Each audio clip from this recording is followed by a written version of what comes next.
I'm sorry, my lord, but we really must get this Halloween episode of Text2 on the road.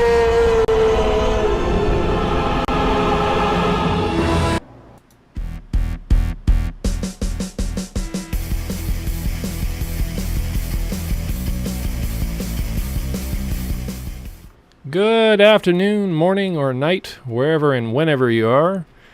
Welcome back to another episode of Text2. This is the Halloween episode of Text2. And this is the show that discusses the best of everything tech, computers, home theater, gaming, science, RC airplanes, and flight simulators, you name it, and more. I am Mark Murin. And I'm Dylan. And we're bracing for a big old storm, a Frankenstein storm here on the eastern coast. Hurricane Sandy is coming, and I had a few little clips here because this is science worthy, I suppose. Here is let me just switch here real quick in case you haven't checked, Dylan. It's a coming, and I'm wondering if we're going to be out of work here for 3 days. Well, we'll see. I mean, Tuesday. It hasn't been too bad so far, and I hear that it's probably going to be missing us quite a bit now. So. Yeah, the track has it going a bit to the east and giving us about 50-mile-per-hour winds here. And right now it's hurricane strength, Category 1, 75-mile-per-hour winds. It's a massive, massive little storm, I say. It's centered more than 200 miles off the North Carolina coast and eventually will turn back towards the northwest on Monday. And the tropical storm force winds are going to extend more than 500 miles away from the center of Sandy, making it among the largest tropical cyclones since 1988 at the very least, according to Weather Underground people. And I think there were mandatory evacuations in some parts of the Northeast, New York maybe. Was it? I don't know too much outside of Philadelphia, honestly. I heard that they're forecasted for 10 inches of rain, which is pretty rough. But that's all I know. I haven't been following it too closely. Haven't heard about mandatory evacuations. Yeah, I saw a MSDN blurb come across earlier today, but I don't know if maybe that changed or not. But yeah, I don't think it's coming on quite as bad as a lot of people were expecting. Yeah, so. I mean, it's a Category 1, but the size of the storm, I think, is the biggest thing. That coupled with the fact that there's a nor'easter at the same time, so it's making for quite a double punch. Yeah, see, I think that's what people were mostly worried about, is that it would ice over, basically. Yeah. Fortunately, it's about 42 in this area, so I guess, or unfortunately, if you like lots of snow, we could have got really dumped, but we're going to miss out. Yeah, that would take work out tomorrow, I'm sure. Yeah. I'm worried about the power, because once the power goes off, we got 20 minutes and then boom. Well, generators. You're used to that now, right? Yeah, we're becoming power. We had a leaning tower of power the other day, and they had to shut down power. But I wanted to rant for just 1 second. We talked about this at work, but didn't have a chance to really mention it on the show. If you are a Blu-ray fan and you do Netflix, watch out, because some of the titles out there, particularly the Universal titles, they're stripping down the audio. It was one thing they took out and made you just watch the main movie. That's fine and dandy, no extras. But now some of these slightly fine, yeah. Some of the movie companies are taking out the 7.1 HD audio and putting in regular 5.1. So if you're a purist and you love the Blu-ray sound, and I do, because 7.1 and HD audio does sound a great deal better if you have the ear for it than DVD. They're stripping them down to DVD quality.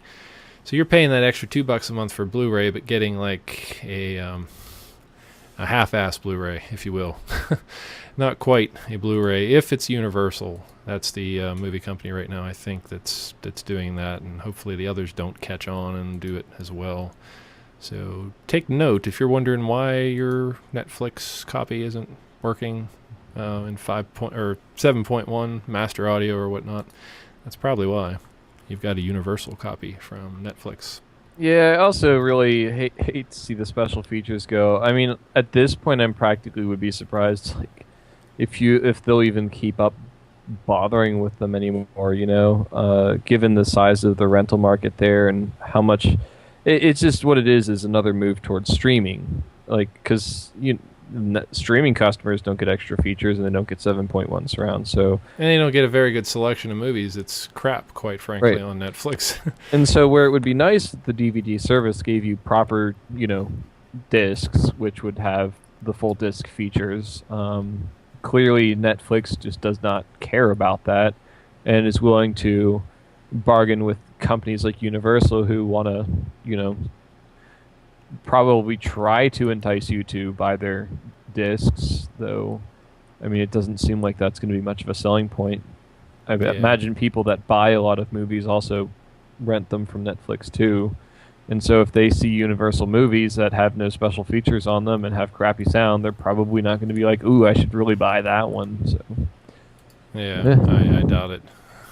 I don't know, maybe they have an unskippable trailer at the beginning that says, this movie sucks because you rented it. You should not have rented from Netflix. Buy the movie for $30 and you'll get your sound.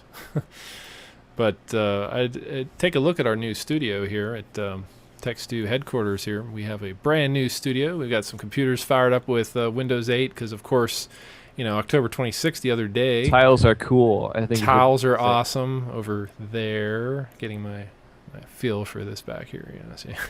And let's just see if this works here. Hold on a second. If the cloaking device works, that would be awesome. Let me see here. You're off air right now. Yeah, I saw that. It now blurred. You're back. It cut out for some cloaking. reason. You just take an axe to your network cable and see me now. Yeah, I was broadcasting, but now I'm not. I don't know what's up with that. But we have a local recording of the show, so let's just hope it doesn't crash on us. But the cloaking device, let me try this one here. Let's see. Yeah, not quite. See, it's not quite the right color of green here to mesh with the green screen. They're partial. See right there, you can see through the... kind of cool. I need to find another green item that will make a nice cloaking device for some fun effects on here. But anyways, we're going to get on with the show here and onto the news stories. Hold on 1 second. We are getting there. And as soon as I can figure out how to work the slideshow again, because it's been a while.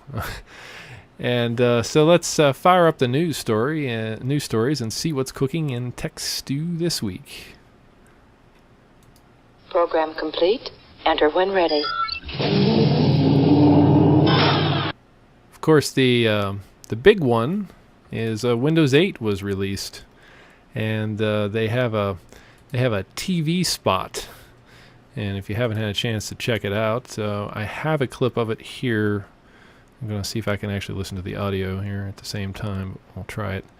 I'm going to play the clip from Microsoft's first Windows 8 TV spot. 10. And here it is. 9. 8. 8. 8. 8.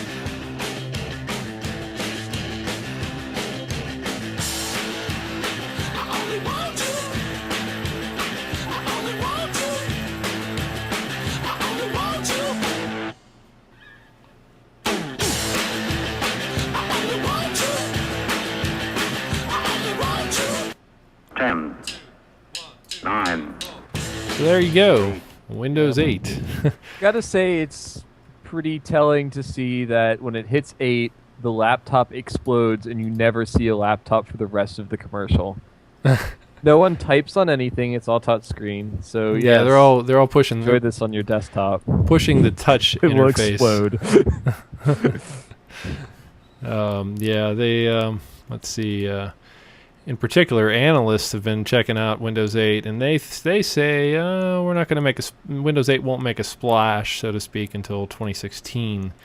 Yeah, I think that's kind of silly. I mean, 2016 is in admittedly not quite 4 years, but realize that Windows 7 came out 3 years ago, July. So it's not exactly like we're seeing XP style turnaround. I think there will be some late adoption as far as Windows 8 is concerned, because I mean, Windows 7 really was a long time coming, and people were finally comfortable to upgrade. I don't know that they'll be as enthusiastic for Windows 8, but I think it's pretty silly to say that. They're already pushing tablets out the door. We'll see tablets and phones by next year.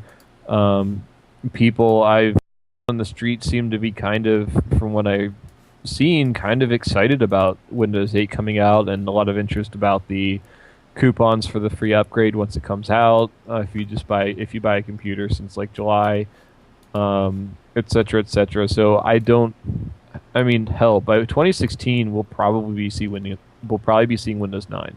That's my prediction. Yeah, they're being a little bit facetious there, I would say, on their analysis. Yeah. But I'm fixing the broadcast stream again here. Sorry. Yeah, you're off the air again. Where are we? Come back. Come back. Ah, there we are. Okay. I think it will stay up now. I had the wrong profile selected before, but I think we're okay. It should stay permanently affixed. Yeah, they were let's see. The story basically went into details saying that Forrester's Frank Gillett predicts that while Windows 8 and its sister products Windows RT and Windows Phone 8 will stop the market share bleeding Microsoft is currently experiencing, it won't really start to turn things around for years, in this case 2016. In Forrester's vision of the future, Windows 8 is going to solidify Microsoft's total dominance of 30% of the personal device market up until 2016. By then, they think that Redmond will have a solid hold on a measly 14% of the smartphone market, which, while not impressive, is a lot better than current 3.6%. They will be a little better off in the tablets market, they say, somewhere along the lines of 27%. Desktops, not expected to change, even though people hate Windows 8. So, yeah, they're being a little crazy, slightly, I would say. I think the 14% is interesting. I would say that I think that's probably pretty good, but with the big but, as I've said before on this cast, enterprise mobile device is a giant hole in the world right now, since BlackBerry is basically dead. There's really no up-and-coming replacement. Apple does a very slightly acceptable job of it. But they don't care that much to offer a real enterprise experience. I think that if Microsoft pushes the enterprise, we could really see that push up to like 30-40%, kind of like around where BlackBerry was during its peak.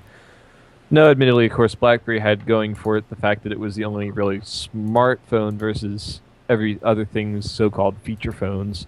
I know I had one for that reason at the time, because it was the only phone where you had like any sort of thing that could be called an option. Yeah, with the rim going down the tubes, they're definitely going to push the envelope a little bit here. I think 2016, I would say by 2014, if enterprise really kicks in.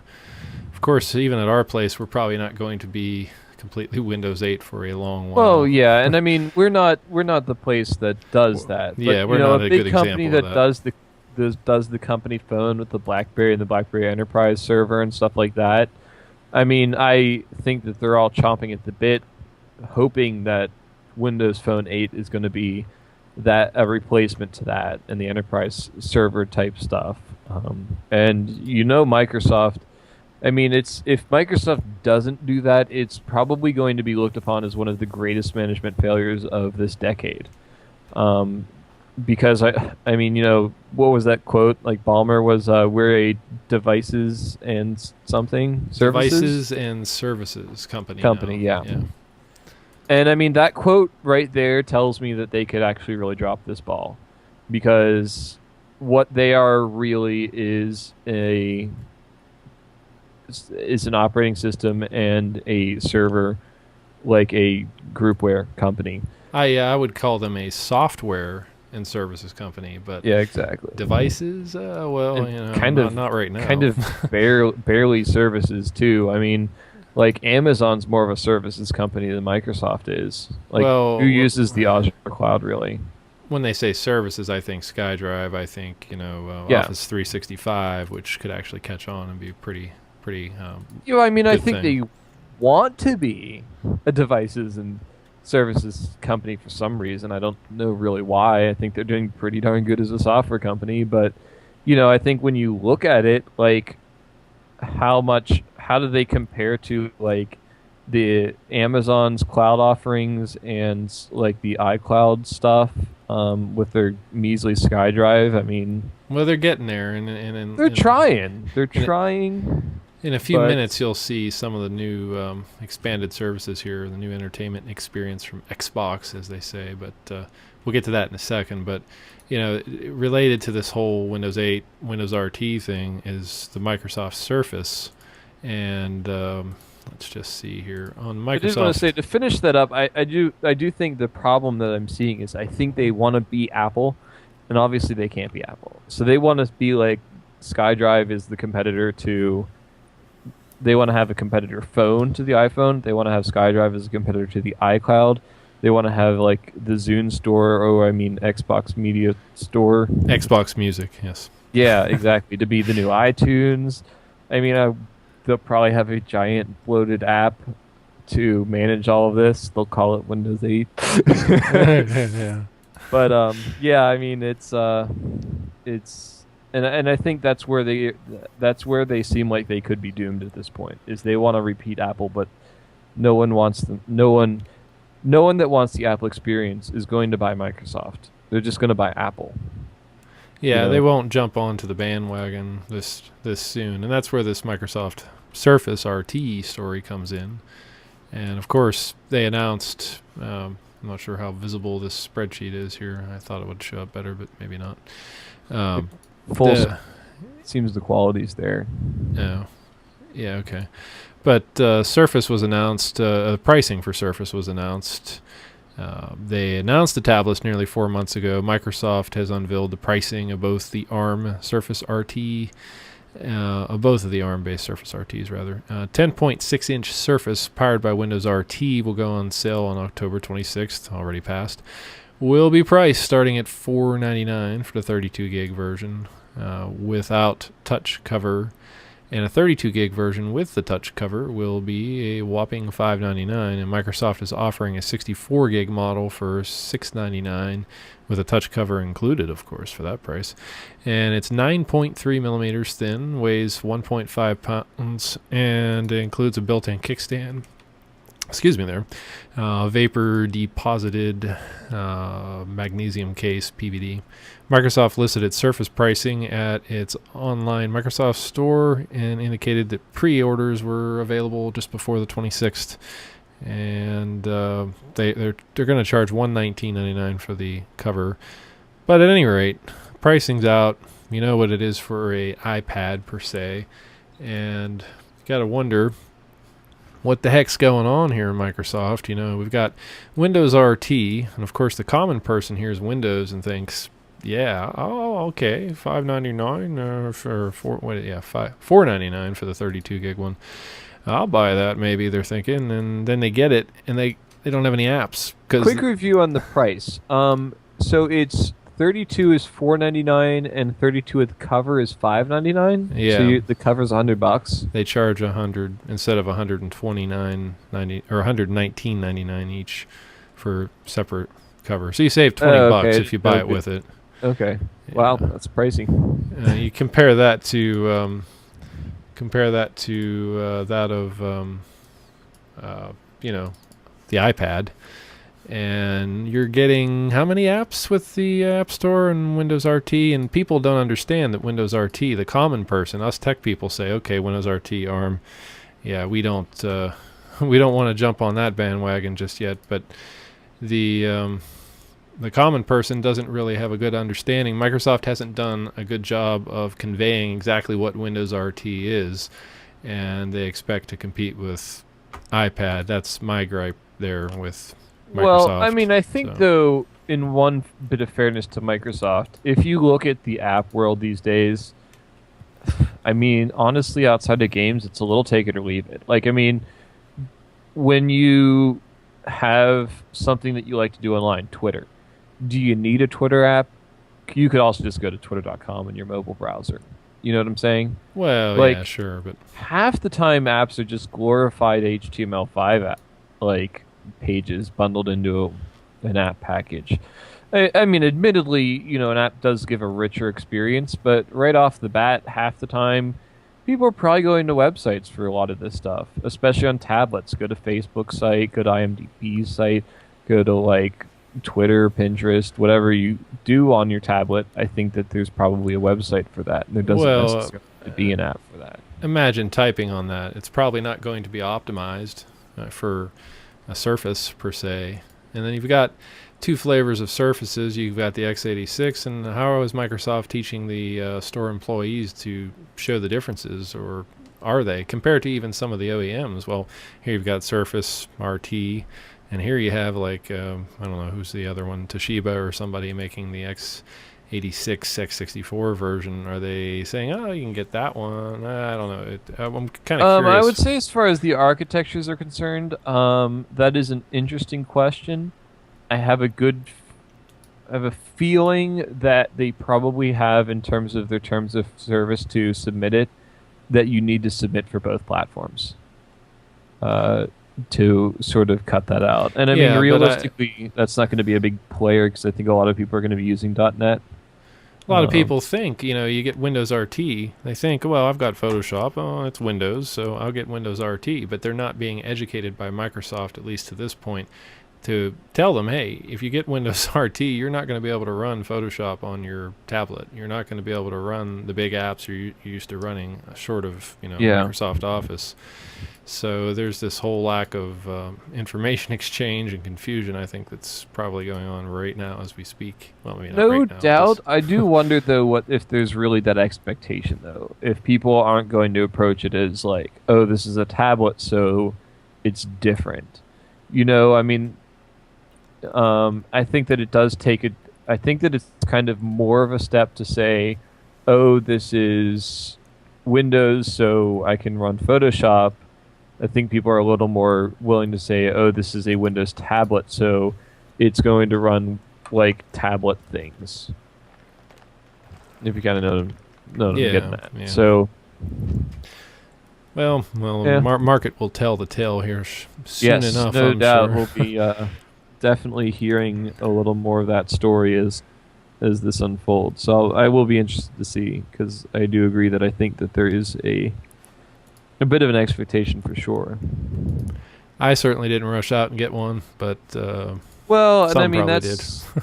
that's part of the discussion. I think really is just that they haven't offered any compelling reason to get it. You know, well, that's just it. There is no you compelling reason. Yeah, it's the same price as an iPad, basically. I get a Surface x86 version, x64. I'd rather have that than an RT any day. At least at this point. Oh, maybe in a year that'd be different. Yeah, exactly. Like, you know, here I look at this. Let me get a Galaxy Tab. Save myself like $100. Then I can have a micro SD slot, and I could easily put in for $20 another 32 gigabytes. And done. Boom. Move on with my life. Yeah. Got a good screen. I mean, all right. Yeah, I guess the Pro's probably pretty good. Let's see. So, WinRT, I'm kind of not all up on the specs, but given that it's listed as HD and Pro is full HD, I'm going to guess that it's by 720 or 800 for the screen on the RT. Same as the Galaxy Tab. Probably the same resolution as the Galaxy Tab. Yeah, a little more modern processor for sure. But yeah, seriously, what's the reason? Yeah. No compelling reason. Exactly, and so that's kind of, I feel like they've dropped that ball. Like, I don't understand that, and I think maybe that goes back to the Wear Devices companies. They want to show a profit on it, and they really, really, really shouldn't be trying to show a profit on it. You know. This is, I would say they should be treating this as their flagship, like the Google Nexus device, where you want to see what Windows RT can do, and that's what this is. And they want to get people interested. They want to build an app environment, and yet they're coming out with iPad-like specs, iPad-like pricing. And I mean, you know, Apple makes a killing on those iPads. I mean, their profit margin is ridiculous. Like last I heard, I think the iPhone makes over $100 profit, no question. I think I heard it's close to like $400. I could be wrong on that, but I mean, they make a killing on each device. So I think Microsoft's looking at the Surface hardware as a profit center, and I think it's going to really hurt them. Because if they came out and they were selling it just even cost, which they could probably pull out $400 for the Surface RT small version, maybe even like 300, 350. I mean, if they could hit 300 for that, I think people would be all over that. Yeah, and I think that it's probably going to... it'll probably be like the Xbox. When the Xbox first came out, maybe they'll be taking a bit of a hit at first, but then things will pick up. But well, that's what I'm saying, though, is I don't think they... Yeah, are you saying at $300? Yeah, they would have. Well, like the original Xbox came out, and they lost money on every console. Right. But I think there's going to be this lag effect here for about a year, and then things will... That's what I'm saying. Like, I think that it would make sense to try to not worry about making money off of it right now. Like, I mean, I know that it seems silly, but people are pretty uncertain about this. Like, you know, there's Android, there's Apple. Why does there need to be a third one? And everyone sees Microsoft as like this guy that was like, me too. And yeah. They come late to the game, and they've just got nothing that's interesting. Well, they do have... I just wanted to segue, because Sure. we're talking about Xbox and Surface, but they do have a lot going on the entertainment of the Xbox, and if you have a way to put on your earpiece here, it might be useful, as I'm going to play the SmartGlass featurette from Xbox here, and then lead into the story here, because it's kind of cool, lots of cool stuff, and I'm a big Xbox user, so been tinkering a little bit. And here's the video segment. Hi, I'm Mark Budash. I'm a software engineer at Xbox. Like most people, I have a lot of devices. I use them at different times, in different places, for different purposes. When it comes to entertainment, wouldn't it be great if they just talked to each other and did most of the work on their own? Well, that's where Xbox SmartGlass comes in. It's a free app that connects your devices to your Xbox entertainment, and it's available for the devices that you already own. Check this out. This movie looks great on my Windows tablet, but I want to watch it on my TV. Just tap Play to Xbox 360, and SmartGlass sends the movie to my television and tells it exactly where I left off. And now SmartGlass is showing me interesting information about the movie, like who's on screen right now. Now, if I want to see something from earlier in the movie, well, I can do that easily and instantly. Let me show you how music works. Because I'm listening to music on my Xbox, SmartGlass becomes a beautiful visual remote control that's recommending other artists I might like because I'm listening to Maroon 5. This year, Xbox is bringing the web to your TV with Internet Explorer for Xbox. And the great thing about SmartGlass is that I can share my browsing session from my Windows Phone with my Xbox.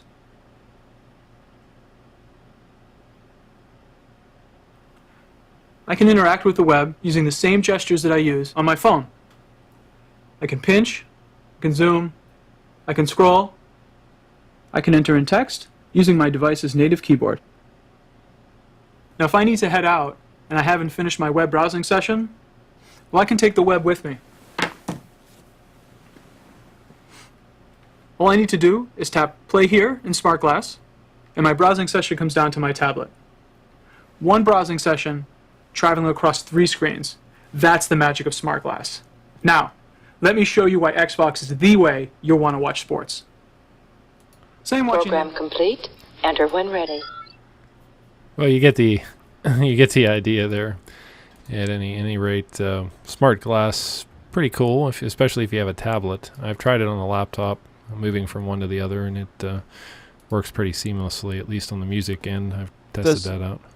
You said available on any device. Is it work on like Android and iPhone? That I want to say I don't think, because I don't believe there is a SmartGlass.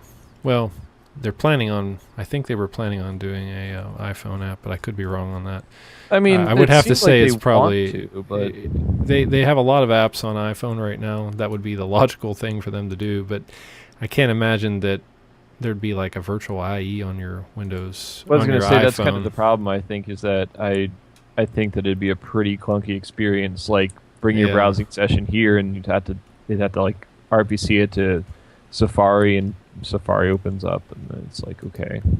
Well, basically, they're calling it the new entertainment experience from Xbox, and of course, SmartGlass, the biggest feature there.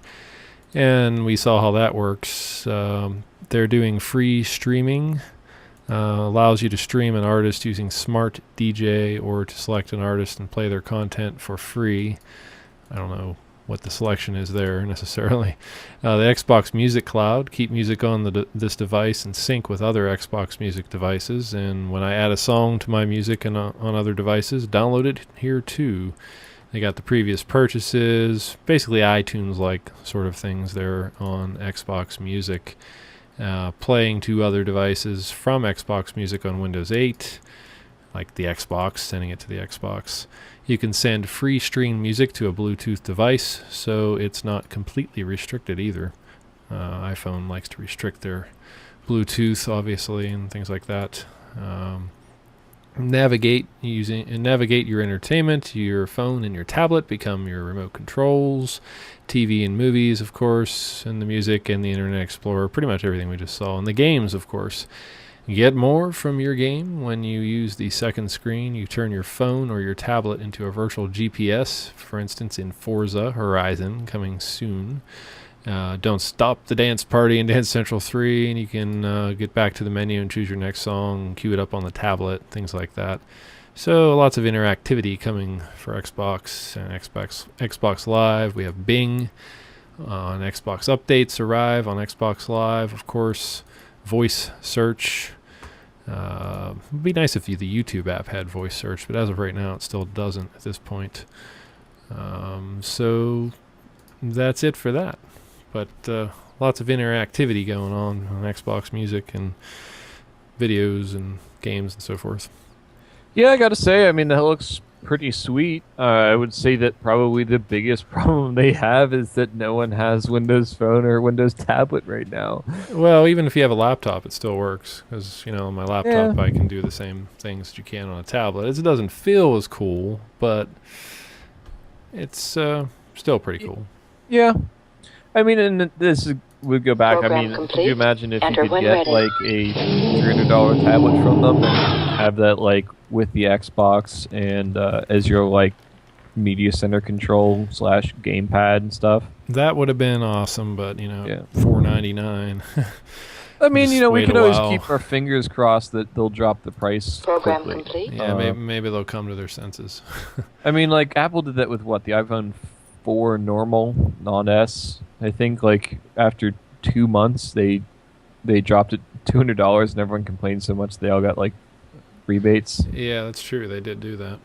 So I mean, it could be in Microsoft's power to drop it that much if it doesn't sell well enough. So, and then hell, maybe that's what their plan is to just see if they can get enough suckers at $4.99 to buy it, and if they can't, then they'll drop the price down. Yeah, we will see, but let's move on to the next story, which is kind of Big Brother-ish here a bit. FCC is allowing basic cable encryption now. As you might expect, the cable industry has been taking measures to protect its business by asking the FCC to allow encryption of basic cable, something that has never been done and many oppose. The FCC responded by releasing new rules, and while cable operators will be allowed to encrypt all of their channels, it isn't without a few strings. The Boxy blog voiced its approval of those strings, which basically amounts to the requirement that when an operator encrypts, it also needs to make basic channels accessible via IP with or without some hardware in your home, so that some devices like Boxy and software apps like Boxy and others can still tune in. The other less interesting one is that you might be entitled to at least one free set-top box or cable card for up to 5 years, depending on what package you subscribe to. or if you're on Medicaid. The free hardware There you will only be for existing customers who apply within 4 months of when your provider rolls out this nonsense encryption. The real losers here are people like myself who use clear clear clams, yes, clear QAM tuners in their TVs or on their home theater PC. I use a home theater PC. It'll never get an update. So I think that means that my locals are probably going to go poof pretty soon. Yeah, I gotta say, wow.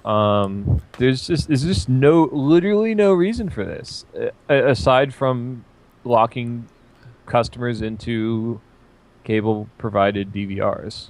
Yeah, and I'm not clear, like the big vendors out there like HD Home Run, which is what I use, you would think that they would get some sort of upgrade or a way around it. It's not indicated in this news story anyway that that's actually going to be the case, but you would think a big vendor like that, I mean, there's absolutely no real reason for it. And yeah, I mean, it's pretty ridiculous. I mean, of course, you can always get the aerial signals if you're talking strictly about your locals. Well, yeah, that or a cable card. And I still have Windows 7 Media Center, so you plop that cable card into your cable card tuner, which you can get for about $149 for a 3 tuner, I think, right about now. And yeah, if it's a free cable card, no monthly fee, that might be okay, because there are advantages there. I'm not sure. But rough times ahead for the clear QAM tuner people out there. Yeah, exactly. Well, but on the other hand, it's also for existing customers, so I have to wonder if you would even be able to buy a cable card. Yeah, because I only subscribe to internet, not cable, and I get, because they're required by, I guess, FCC or law to put the clear QAM stations over the line if you have internet. So I don't get that, so I think that might just be your service does that because they do that. Maybe, I'm not sure. But moving on here, we've got some other good stuff here. We had the big iPad roundup that happened here on the 23rd. The new version of the iBooks app was announced on that date. Highlights include continuous scrolling, the ability to highlight and share passages via Twitter and Facebook. The MacBook Pro is going to have a 13-inch version with Retina display, including a dual-core i5 or i7 Ivy Bridge processor, 8 gigs of RAM, 768 gigs of flash memory, 7-hour battery, FaceTime, HD camera. New models, a whopping $16.99 for the premium price there. We've got the new iMac being unveiled, one of the thinnest desktops ever, measuring just 5 millimeters thick and is 8 pounds lighter than its predecessor. And it will introduce the new Apple Fusion drive, which uses flash memory for the main functions on the hard drive for storage, and a hard drive for storage of large files in an effort to improve performance. And they'll have a 21.5-inch model selling for $12.99, shipping in November, and a 27-inch model for $17.99, shipping in December. And the big news, as you can see on the screen, was we have the Mac Mini before the iPad Mini, not to be confused. The Mac Mini will be starting at $5.99, and it comes in dual or quad-core i5 or i7 Ivy Bridge processors, 3 USB 3 ports, and 16 gig of RAM, and a server edition with 2.3 gigahertz quad-core i7 processor, 4 gig of RAM, and 2 1TB hard drives at $9.99 for that one. And then the big one, the iPad Mini, was announced, and it's going to have a 7.9-inch screen with a 1024 by 768 display, dual-core A5 processor, Wi-Fi with 16 gig of RAM. Can be yours for $329. And there'll be a Wi-Fi plus cellular LTE version in November for $459. So they also had, rather than tweaking the iPad, they introduced a whole new generation starting at $499. There's your price comparison with the new generation, $499 for an iPad. Fourth generation iPad offering a A6X processor, double the graphics, processing, and Wi-Fi performance of the third. Compare the $499 iPad with that of the Surface, and its price, which was what, $499, wasn't it? Yeah, Yeah. 32 gig base though. Yeah. Just to compare apples to apples there. I guess. If you could call that apples, Windows RT. Exactly. Peaches to oranges or something. So we got the new iPad at $329. How does that compare to the other 7-inch tablets that retail for $199? We've got our Fires and so forth out there for $199. Will people jump on a $329 bandwagon? Well, I'm sure the iPad fans will. Yeah, I mean, as I was saying before, like, I think that, especially, I mean, you're looking at the difference between 7.9 and 10.1, I think it is. Like, who cares? I would so much rather have $200. Yeah. And I mean, maybe that's part of why those smaller tablets seem to be becoming so popular these days. It seems kind of surprising then at that point Microsoft wouldn't have tried to introduce one, but I don't know. I do think it's interesting they have the A5 processor in the Mini because A15 is kind of the state of the art as of devices that are coming out now. I think they came out with did I say A15 if I didn't say that? The A15, I think it was released about this time last year-ish, maybe. I don't really recall, but now you're seeing devices hit the market. Like, I think the Galaxy S3 had it, for instance, and it's probably forms the core of the... the Snapdragon 4 has pretty much the A15 in it. And I'd have to guess, since the A15 is pretty much double the Cortex A9... Oh, I'm just so... Sorry, I'm on the wrong tangent. But, yeah, I mean, still, I mixed up the Cortex A's and Apple's A's for their processors. But I think I still go back to saying I'm surprised that they have previous generation processor hardware in the new iPad Mini. Mini, with an A5. I mean, I wonder maybe if it's because, like, a lot of what you get with a faster processor can be the faster graphics, which you need for more pixels, but... Yeah, because it's a smaller 1024 768 display as opposed to the whatever it is with the iPad. Still not really an gen. argument for the core processor, though. Like, I mean, you don't maybe need as much graphics oomph, but you'd still think they'd want the twice as fast CPU in the latest hardware. It's interesting, because I mean, think. Yeah. But well, let's move on to the next big one here. As that's not the one. Let's move on. I don't have a picture for it. That's why. Of course. Program complete. Enter when ready. Wrong thing. Program complete. All right. You Enter just when like the ready. iPad Mini. So Enter when ready. Well, the audio. It's playing our little beginning thing. It wasn't supposed to do that, but at any rate, our news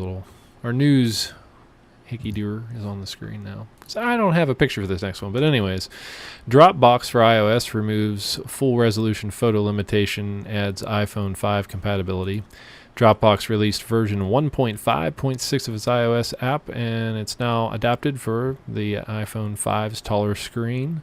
Users will finally be able to download photos to their devices in full resolution. Previously, the app downscaled photos and saved them to the camera roll. So, for example, a 14 megapixel image became at 4592 times 3056 became 960 by 638 when viewed on the iOS device before, but not anymore. That was aggravating if you used it on Retina display and made Dropbox less useful as a photo storage tool. And so they're also what am I saying here? Photos are still compressed upon downloading, but we saw the aforementioned image downsizing, though, from 4.8 megabytes to 3.3 megabytes in this example, anyways. And while the resolution was maintained, there was some noticeable color compression as a result. Downloads are taking considerably longer than ever before with this reduction in file size, and so it takes several minutes for a single photo on iOS.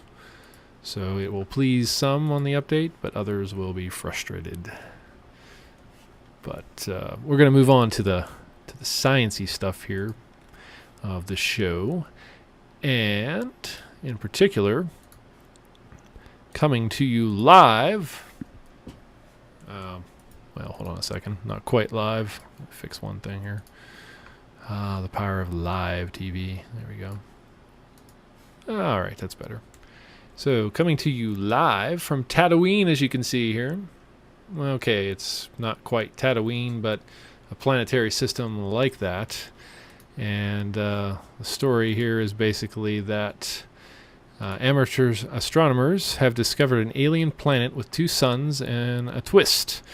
The entire twin setup, a real-life version of Tatooine from Star Wars, is orbited by 2 more stars. A solar system that's the first find that's ever been done before. The alien planet is called PH1. It's a gas giant planet, slightly bigger than Neptune.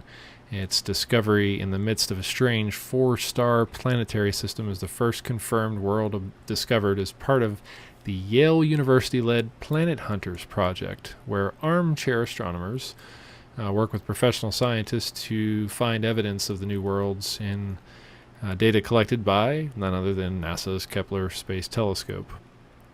And Planet Hunters is a symbiotic project. They pair the discovery power of people with a follow-up by a team of astronomers, according to Deborah Fisher, professor of astronomy at Yale, and a planet expert who helped launch this Planet Hunters in 2010. So this unique system, she says, might have been entirely missed out if not for amateurs, general public. And this is what you get.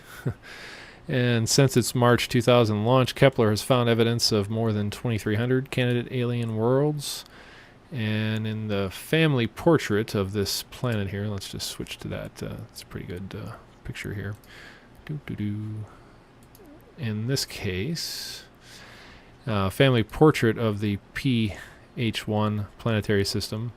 The newly discovered planet is depicted in this artist's rendition transiting the larger of the 2 eclipsing stars in its orbits. Off in a distance, well beyond the planet orbit, there's a second pair of stars way off that is bound to the planetary system. So it's pretty cool. And the PH1 planet is about 6.2 times the radius of Earth's.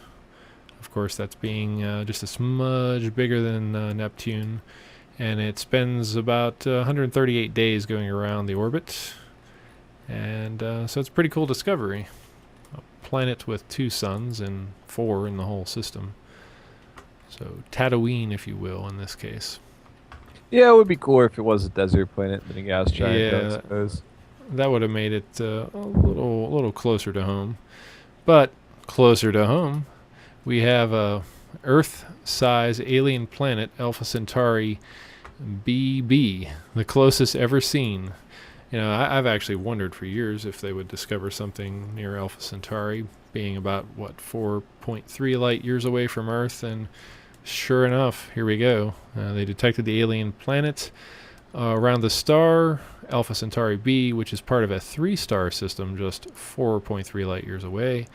The newfound world is about the same size as Earth. Earth. It's no Earth twin, however. Its heat-blasted surface may be covered with molten rock, and the mere existence of this planet suggests that undiscovered worlds may lurk further away, perhaps in that Goldilocks habitable zone where everything is just right, and there could be liquid water in a civilization sitting over there 4.3 light years away. Hey, it only takes 4 years for that light to get here. Most of the low-mass planets are in systems of 2, 3 to 6 or 7 planets out to the habitable zone, according to co-author Stephanie Udry of the Geneva Observatory. So, brings up prospects for detecting planets in the habitable system that's very close to us. Well, I'm having trouble speaking tonight, I suppose. But it's interesting, you know, and if you watch a show, what show was this? I think it was Morgan Freeman's Through the Wormholes. Pretty good show talking about life and other planets. Just discussing SETI and their search for extraterrestrials out there in the universe, and the fact that we've only been transmitting our signal for about 100 years, and other civilizations far, far away, 1,000 light years away, wouldn't have picked that up just yet. Only 70 years in, and makes it pretty hard for SETI and organizations like that to detect a signal out there when in the vastness of space. It's like finding a needle in a haystack at just the right distance and right evolutionary scale. But Alpha Centauri being only 4.3 light years away, of course we've aimed our radio telescopes there, and I don't think we're going to find anything there. At least not sentient. There's still, it's it really makes it interesting to think about sending a probe there at this point. Obviously we can aim a radio telescope there and say, nothing, but I think that there's a definite argument to be made to send a probe there. At 4.3 light years, it's not going to get there tomorrow, but might take 1,000 years. Realistically, I don't know. I think that it wouldn't necessarily be impossible to hear back from it within our lifetime. Within 80 years, I would say. Yeah. I'm just if we use the right technology, which that's a whole other discussion, I suppose. It is, but I think that the technology is available. We could pump something up to some decent fraction of C and chuck it out that way. It'd be a cool project. Wouldn't probably cost a whole lot more than a Mars rover. Probably cost less, actually, really, when it comes down to it, because it's not a rover. It'd just be a normal probe satellite. You really wouldn't have to build launch those all the time anymore, and who knows? They just kind of pop those out. Got a probe going to Pluto, got a probe going to Saturn. Now we got one going to Alpha Centauri B. Yep. Wouldn't take much of a size probe just to bring back some live data, which would be incredible. Just for live as in 4.3 years ago live. Yeah. That would be the most frustrating thing, I feel like, is that you spend 40 plus years waiting for this probe to get there, and then you don't even know if it actually got there for almost 5 years. And you're like, did it make it? It should be there. Why haven't we heard anything? Well, that's where the subspace, transmission sequences come in, like Star Trek. But let's move on to the next one. This is a fun one, too, I suppose. We've got the newly discovered half-life of DNA is putting out the plans to revive the dinosaurs, such as video games like this one, and or in Titanic. Yes, in Titanic, where the dinosaurs roamed the ship.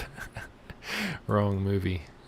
Jurassic Park. That would have been a much more interesting movie, I got to say. That would have made it a lot more interesting, yes. But dreams to do this are currently on hold, as they've discovered that the DNA is unreadable after just 1.5 million years, as told by Nature. Morten Ellentoft at the University of Copenhagen and Michael Bunce at Murdoch University in Perth, Australia, and a group of paleogeneticists studied over 150 bones of the extinct moa bird, which still had traces of DNA that ranged from 600 to 8,000 years old.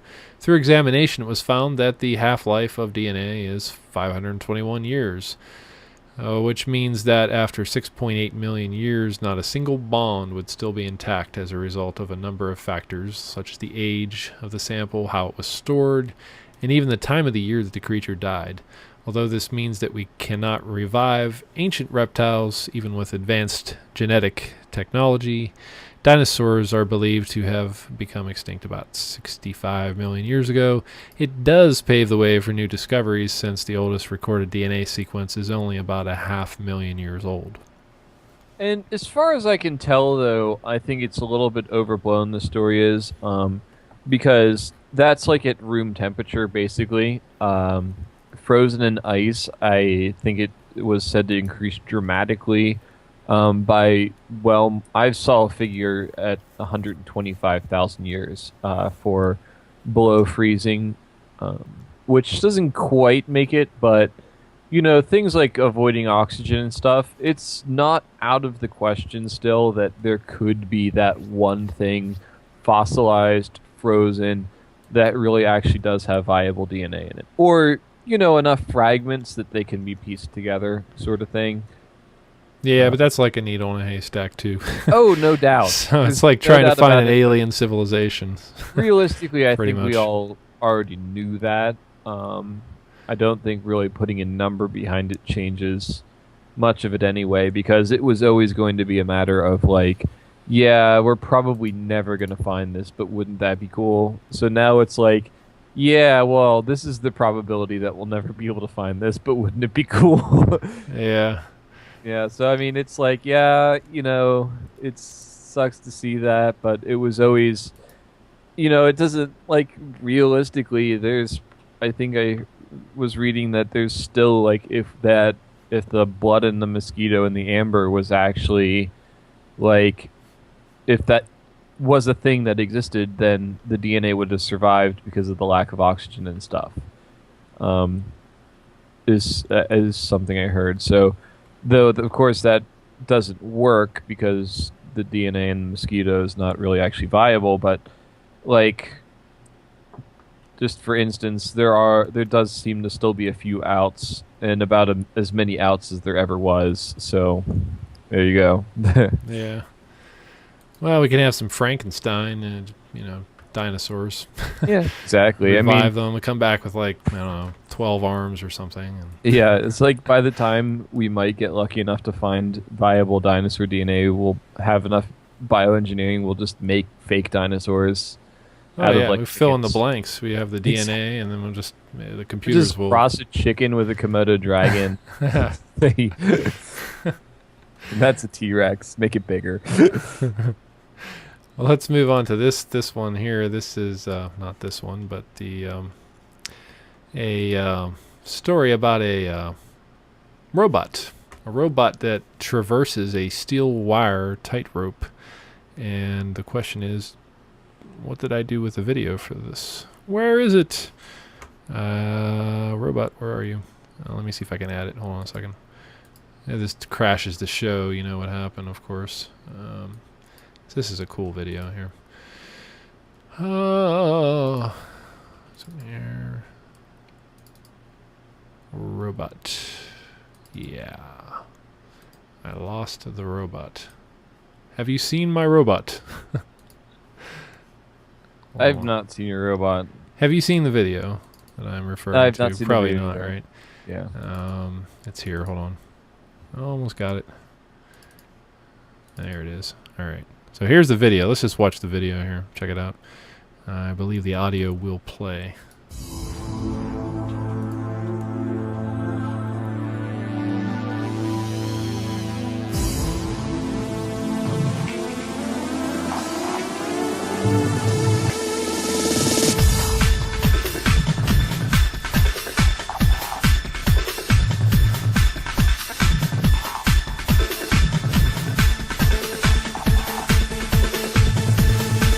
The audio is pretty unpleasant.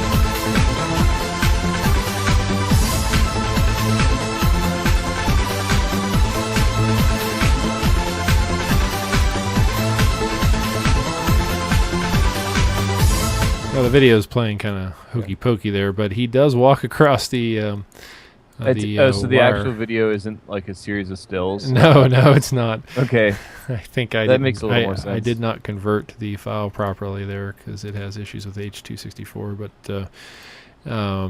so this was one of the first time any have walked across tightropes. Japanese robotics expert Masahiko Yamaguchi, aka Dr. Guru, modified the feet of a small biped robot to accomplish the task. He added grooves to the hook onto the curve of the steel wire and allowed the robot to slowly shuffle its way to safety, with custom arms also helping it maintain balance for the not quite death-defying act. And it was a fun little demonstration, topped off with a victory signal at the end, apparently. And so, robot walking across the wire. And let's see where we're at here. We, of course, saw the news, and Felix successfully made his free fall from space. That of, this is moving on to the RC segment, of course, in flight. Felix made his way, and here's the video segment from that, playing quietly in the background. He jumped from 128,000 feet, landed safely, and he left the capsule attached to a huge helium balloon at 128,000 feet, 24 miles up, higher than anyone previously. And after the free fall, he opened his parachute, glided down to the ground, where he fell to his knees, fists raised, and stood up smiling and cheering with other members of his team. It may not have been the longest lasting free fall. Mission Control said that during the jump he did not break the record for time elapsed before pulling the parachute, but his highest estimated speed on the way down was 729 miles per hour during the free fall. And I also have clips of the helmet cam, which is right here. It is playing, I believe. Eventually. Hello, helmet cam, where are you? At any rate, that one must not be working. The helmet cam, you can look on YouTube for it. It's pretty cool. Shows the view right from the helmet as he jumps out of the balloon at 128,000 feet. So, there you have it. Records broke. Felix has done it. And he did a previous jump, I forget how many months ago that was, from like 16 miles up or something like that. But there you go.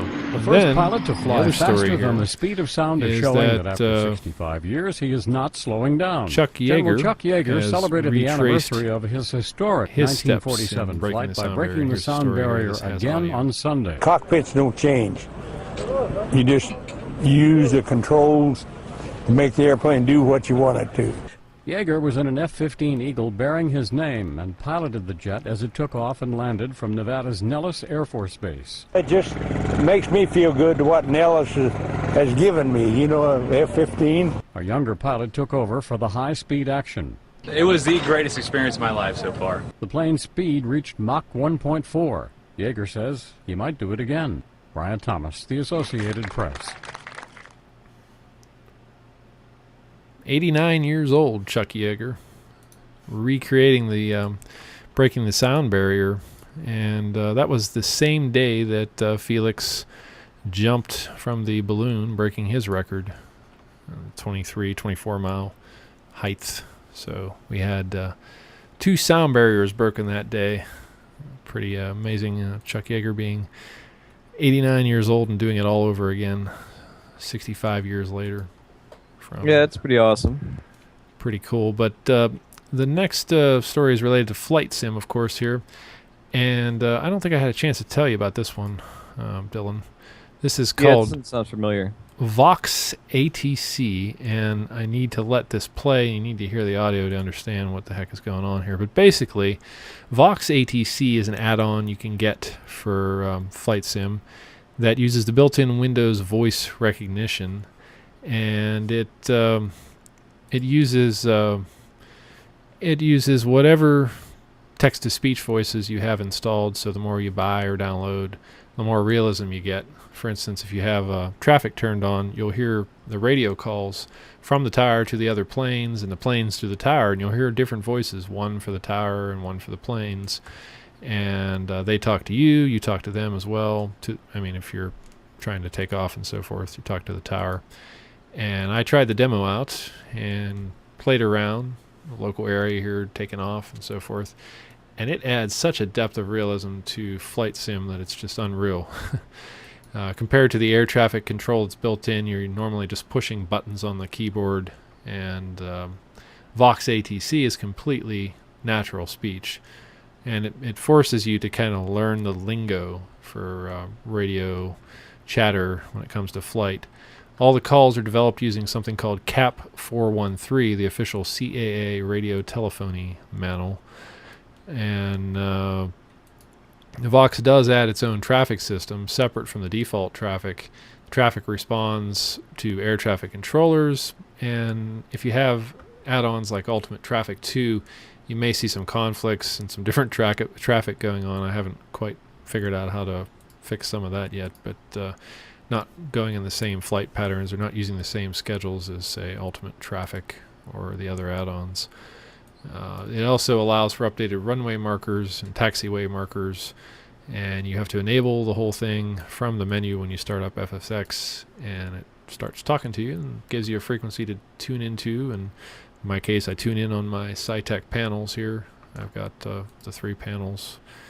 One of these episodes I'll get into a little bit of a overview of those two because they are at a depth of realism. So anyways, here's the video. Check out the sound and the audio because that's the key to VoxATC, as close as it gets in Flight Sim. Canberra 326, Roger. 26, Roger.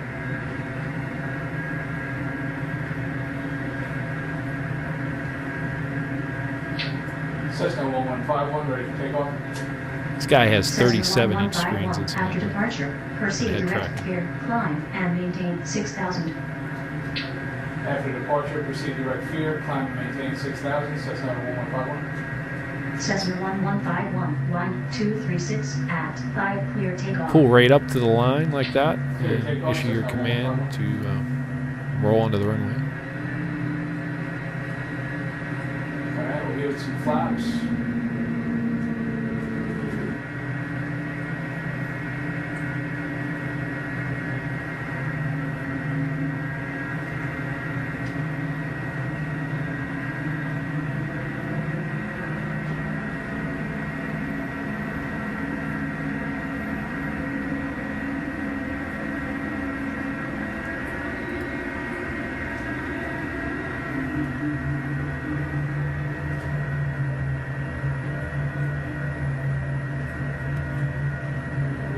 Set.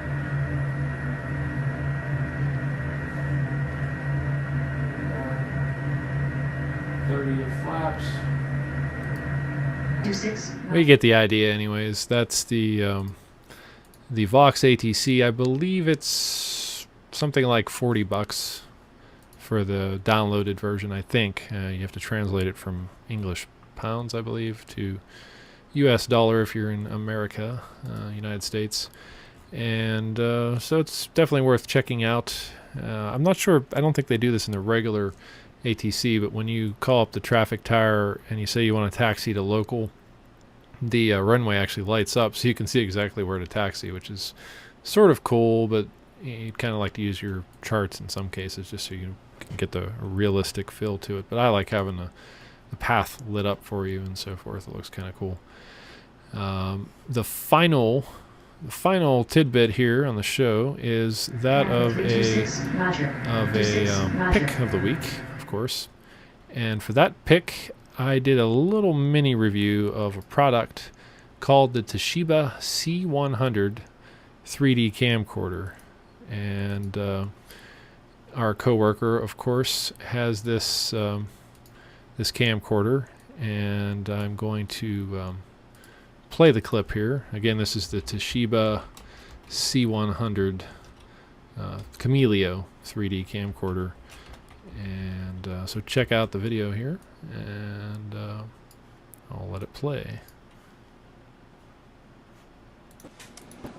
So we're here today with the Toshiba Camileo Z100. It's a 3D camcorder, 1080p. This camcorder has a 3D viewfinder, lenticular design, no glasses required, so what you see is mostly what you're going to get.